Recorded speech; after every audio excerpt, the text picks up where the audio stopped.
کی حرکتیں آپ کو طیش میں نہ لے آئے، آپ کو یہ ہلکا نہ بنا دیں. تو پیغمبر اکرم جو حلم عظیم پر، اخلاق عظیم، خلق عظیم پر فائز تھے، ان کے یہ وارث امام حسن مجتبیٰ علیہ السلام.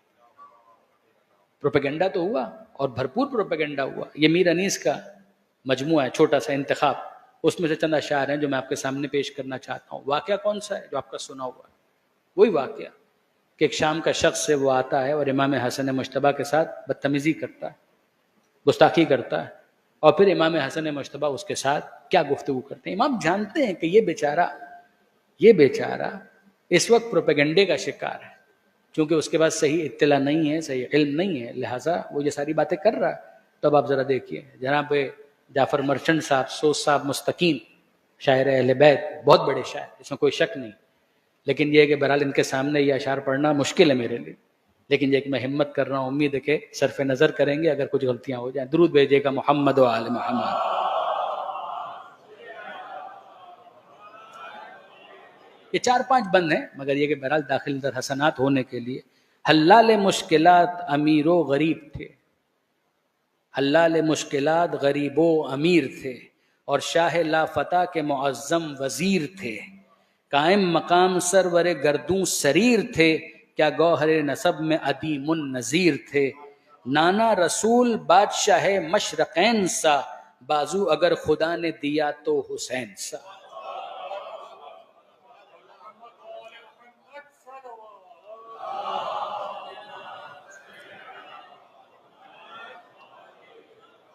یعنی یہ بیت اگر آپ دیکھیں، نانا رسول بادشاہ مشرقین سا، بازو اگر خدا نے دیا تو حسین سا. لکھتا ہے یوں بہار میں راوی خوش کلام. یہ علامہ مجلسی. اب آپ ذرا یہ اندازہ کیجئے کہ خود میر انیس کا مطالعہ کتنا، وہ بہار کا حوالہ دے رہے ہیں اپنے بند میں، اپنے کلام میں. لکھتا ہے یوں بہار میں راوی خوش کلام، ایک دن سوار جاتے تھے شاہ ذو الاحترام. خدام تھے سواری میں سرگرم اہتمام، جھکتے تھے صف بصف پہ تسلیم خاص و عام. یعنی امام حسن مجتبیٰ جب روانہ ہوئے، چل رہے تھے، اس کے بعد فرماتے ہیں تھی روشنی زیادہ تجلی طور سے، رستے بھرے تھے نور الہی کے نور سے. یہ امام حسن مجتبیٰ علیہ السلام کی سواری رواں دواں ہے. اب وہ شخص آیا جس نے امام کے ساتھ بدتمیزی کی. ناگاہ آیا سامنے ایک مرد خیرہ سر، اور جانب امام درشتی سے کی نظر.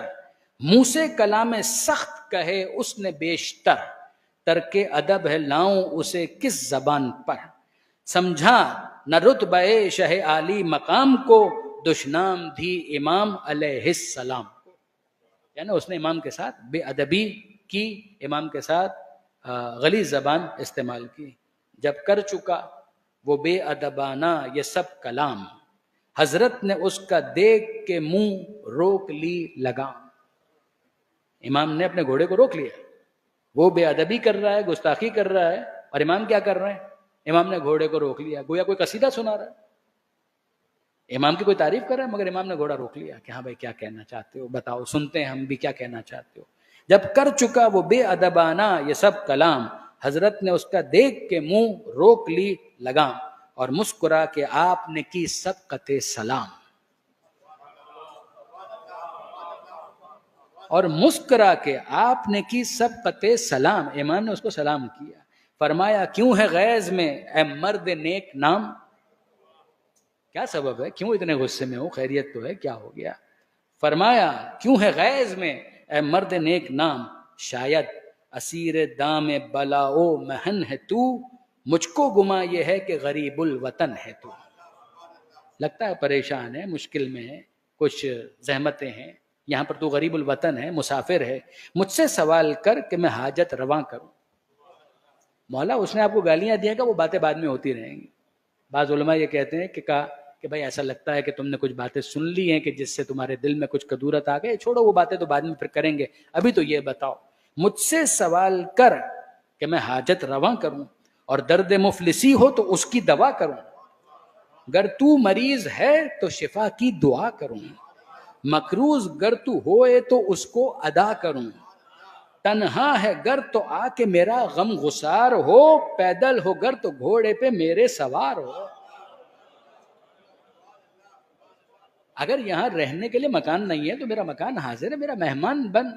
اگر تیرے پاس سواری نہیں ہے تو میرا گھوڑا ہے، میں پیدل چلا جاؤں گا، تو میرے گھوڑے پر سواری کر۔ پھر اس کے بعد گر عازم سفر ہے تو لے مجھ سے زیادہ راہ۔ تو اگر یہ کہتا ہے کہ نہیں میں یہاں رکنے کے لیے نہیں آیا، مجھے تو آگے جانا ہے، تو زیادہ سفر چاہیے۔ گر عازم سفر ہے تو لے مجھ سے زیادہ راہ، بھاگا ہے گر کہیں سے تو یہاں آ کے لے پناہ۔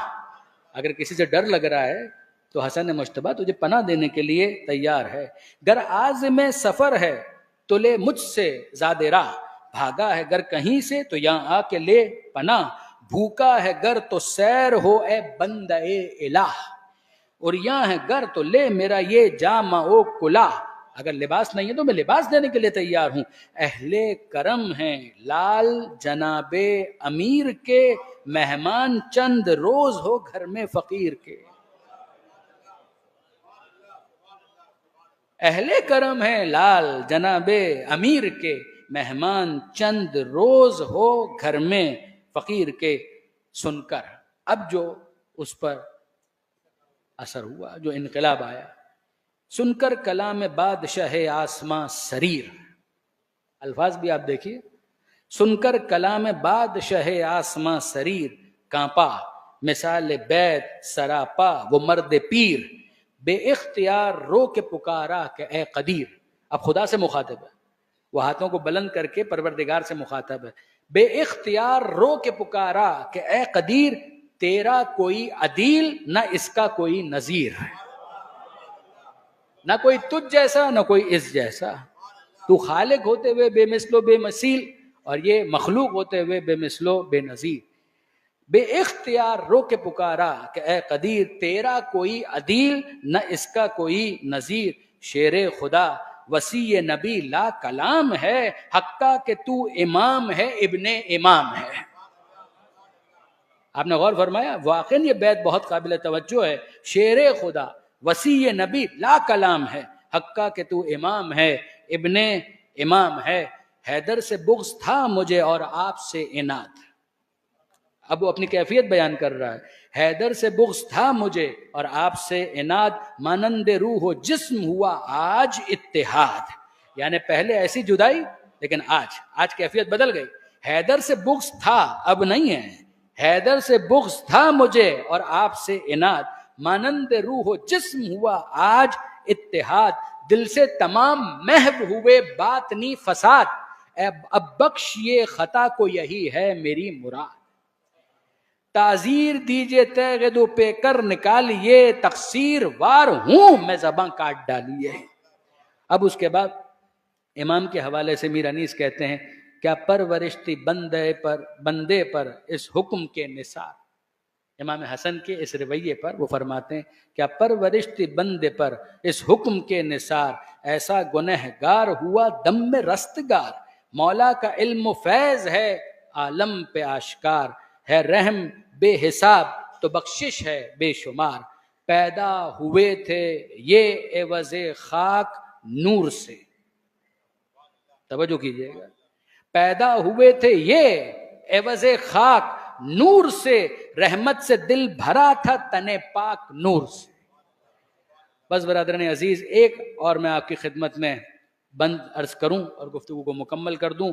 ہمت کو نام پاک کی نسبت سے تھا شرف، ہمت کو نام پاک کی نسبت سے تھا شرف، لالو گوہر سے بھر دیے تھے سائلوں کے کف، پھرتے تھے کوچہ ہائے مدینہ میں جس طرف، ہو جاتے تھے فقیر غنی دم میں صف بصف، انبار نان دوش پہ اپنے اٹھاتے تھے، بھوکوں کو جا کے راتوں کو کھانا کھلاتے تھے۔